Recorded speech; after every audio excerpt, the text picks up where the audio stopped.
You can easily make delicious Spanish homemade ice cream with just a few ingredients. We used 7.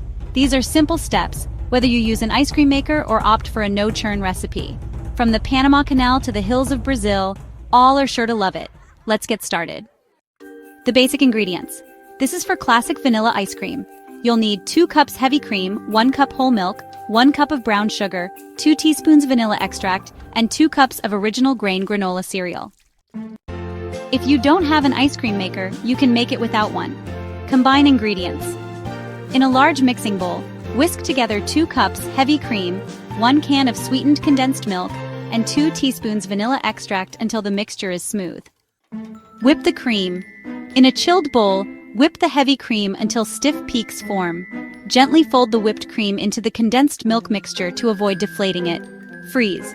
Pour the mixture into a freezer-safe container, cover, and freeze for about 6 hours or until solid. Feel free to customize your ice cream by adding mix-ins like 2 cups of original grain granola cereal, swirls of caramel or chocolate sauce, or different flavor extracts such as almond or mint. Use high-quality ingredients. Quality heavy cream and vanilla make a significant difference. Store properly. For best texture, store the ice cream in an airtight container and cover the surface with plastic wrap to prevent ice crystals. Serve with toppings. Enjoy your homemade ice cream in bowls or cones and top with your favorite sauces, nuts, or fresh fruits.